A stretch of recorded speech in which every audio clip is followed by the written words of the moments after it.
And joining me now from New York, the president's lead lawyer, Rudy Giuliani. Mayor, welcome back to Fox News Sunday. Oh, thank you very much. Thank you, Chris. Let's start with Michael Cohen's allegation that President Trump directed him to commit a criminal campaign finance violation. Here first is the president and then Mr. Cohen. I never directed him to do anything wrong. Whatever he did on his own. He's a lawyer. A lawyer who represents a client is supposed to do the right thing. He directed me to make the payments. He directed me to become involved in these matters. Question: did Mr. Trump direct Michael Cohen to pay off these two women or not? No, the truth is actually what Cohen testified to under oath before Congress and what he repeated numerous times on surreptitious tape recordings that he made, which is that the president didn't know about this until some time into it. He did find out about it and eventually reimburse him. But, you know, this is a hard thing to do because lawyers do this all the time. But, Chris, even if it were true, it's not a crime. The payment of money in a situation like this has been covered in the Edwards case. Not only the acquittal and hung jury in the Edwards case, but the fact that the FEC looked at those Edwards violations and determined they weren't violations. I promise you we're going to get to that in a minute, but let's get to the simple fact question of whether the president directed Cohen to make these payments or not. Cohen says that the president is not to be believed. Here he is. The man doesn't tell the truth. And it's sad that I should take responsibility for his dirty deeds. Wow. Mayor Giuliani. That's some lawyer. That is some lawyer. He was the lawyer in that situation. Well, but does the president tell the truth or not? The president is telling the truth, yes. This man is lying. Now, is that a big surprise to you, that Michael Cohen is lying? The man got up in front of the judge and said, I was fiercely loyal to Donald Trump. Nonsense, he was fiercely loyal to him. He taped him, lied to him, revealed the tape, and did something a lawyer I've never heard ever did. Tape record his own client. But sir... He sat there with Chris Cuomo, told him he wasn't being taped, showed him a draw. And he lied to him and taped him for 2 hours. The man is a complete pathological liar. But sir, let's turn to. And they'll never put him on a witness stand. They will never, Chris. They will never put him on a witness stand. I understand, but there's the question. The real question is the credibility of the president, not the credibility of Michael Cohen. And the fact is, let me just finish. The president has changed his story repeatedly about whether or not he knew about hush money. Here is what he said on Air Force One. The president said on Air Force One this April, 8 months ago.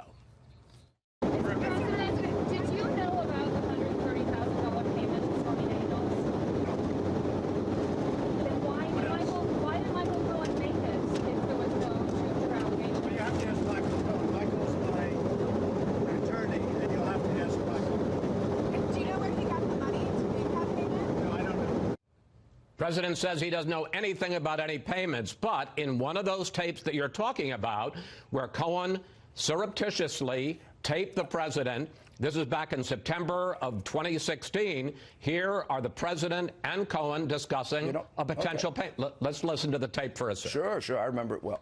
I'm all over that. And I spoke to Alan about it when it comes time for the financing, which will be... Listen, what financing? We'll have to pay you. So, no. So which is it? Did the president know about the hush money payments or not? Chris, there's an intervening event that you're not talking about. I know this really well because I got criticized for revealing this when I first came into the case, and nobody really understood why I was doing it. When I first came into the case, we went through the whole case. President saw some notes and documents, thought about it, and I went out and said, no, there was an intervening conversation after the payments took place and before the revelations you're talking about on Air Force One. The president did talk to Cohen or to people in between, and they arranged to reimburse Cohen. This was after the payment was made, after it was over, after the campaign was over. They're talking about a conversation, sir, in September of 2016 during the campaign. The president is clearly aware that David Pecker, the head of National Enquirer, had paid off Karen McDougal, and they're talking about reimbursing reimbursing Pecker for that payment. But there's a big difference here. That was a conversation he was asked middle of the campaign. I was with him back then in the middle of the campaign. He's working 18 hours a day. I wouldn't be able to remember a lot of things that happened in September of 2016. He was asked at one time, when he sat down with his lawyer and went through it in great detail and saw things that could refresh his recollection, we immediately corrected it. Nobody pushed us. Nobody found it. We found it, and we corrected it. And I got criticized like crazy for doing it. So you're by saying the time that this he came out, it was forgot old the news. fact? I mean, according both to Cohen and to Pecker, again, he's the head of, or was the head of the National Enquirer. They say they were in a meeting with Donald Trump in the summer of 2016 in which they discussed the payment to Karen McDougal. We're talking about something that doesn't matter. I mean, whether it happened or didn't happen, it's not illegal. Well, whether he remembered it, you're moving shells around on me. Either it happened or it didn't happen. But that's what lawyers do all the time. You argue in the alternative. I'm telling you definitively. Well, I'm asking you for the truth, I'm telling you definitively. Well, I want the truth, too. And the truth is, yes, the tape-recorded conversation did take place. It exonerates the president. President tells Cohen, do it by check. I'm sorry. I prosecuted thousands of crimes. Never prosecuted one where they wanted to hide something. They did it by check. Make sure we pay him back. They paid him back. That's what that conversation's all about. It exonerates him. I'd play that conversation in front of any jury in America. And I cross-examine Cohen in front of any jury in America. Okay, here's what you told... But no, very, very important. Cohen did not plead guilty to conspiracy to violate the campaign finance laws. If they were going to use him as a witness against anybody, you always make them plead guilty to a conspiracy so you can fill the conspiracy in.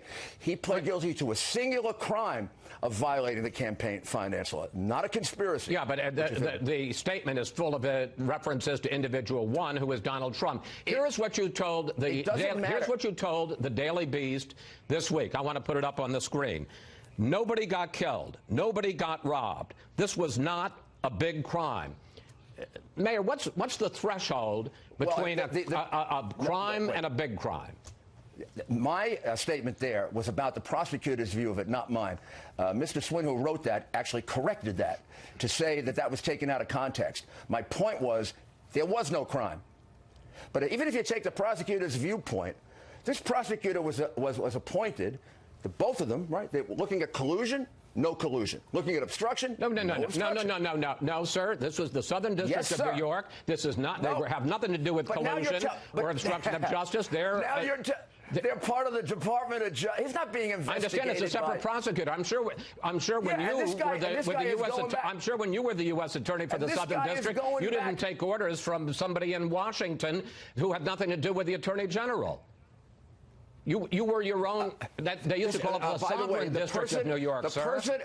The person in charge of this investigation, Chris, is Rod Rosenstein, the Deputy Attorney General of the United States. He is the boss of Mueller, and he is the boss of the Southern District of New York. He's the one that determined, let's move it over here. He put it there in the Southern District of New York and keeps supervision of it. So don't give me that. But they're not working for Department. Yes, they are. They're working for the same Rod Rosenstein. Rod Rosenstein's going to make the decision, not Mueller, about what to do with this case. Right. And this is a witch hunt. They are going back now. They're going back to 1982, 1983.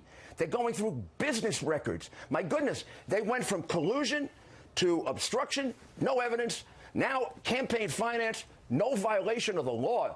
No matter who's right about what they said, it's no violation of the law. President, and now I want to move on. You're a very effective lawyer, but I got to move on, sir.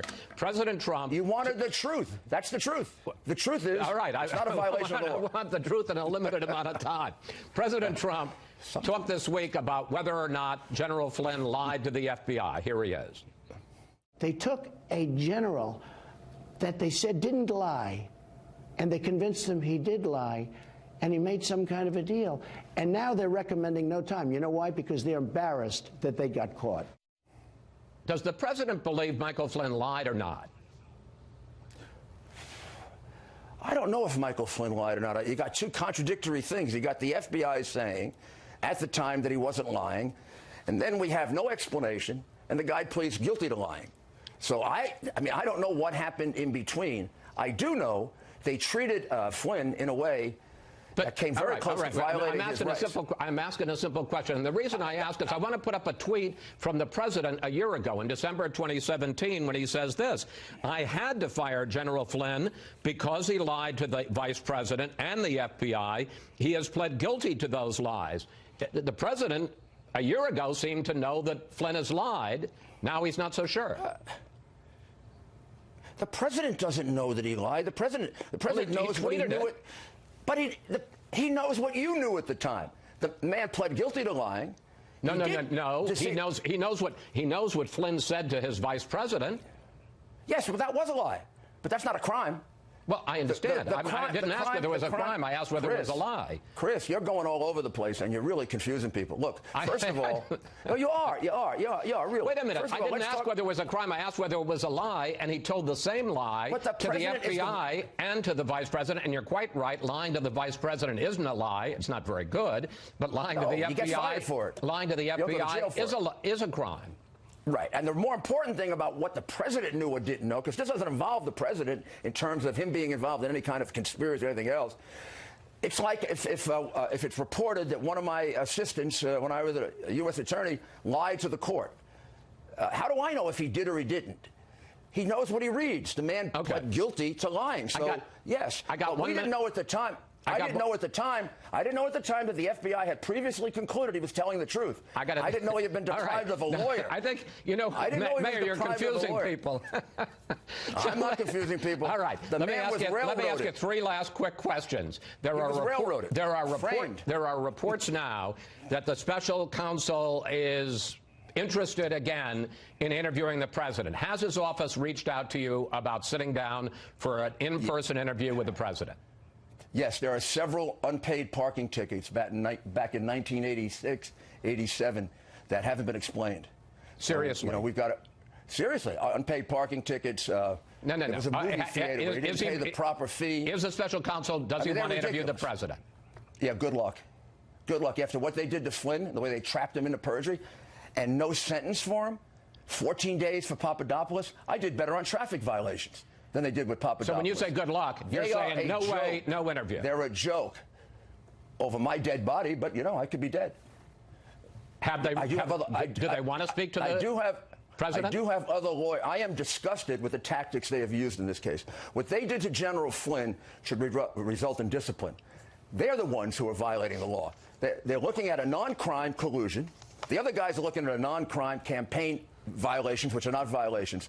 And they are the ones who are violating the law, the rules, the ethics, and nobody wants to look at them. They destroyed Strzok and Page's texts, 19,000 texts. If he had destroyed 19,000 texts, they'd put him in jail, Mayor? Even though they can't, because he's the president. Mayor Giuliani? Yeah. Thank you. I get a little... Listen, I love it, and please come back. To be continued. Thank you for your time. Always good to talk with you, sir. Thank you.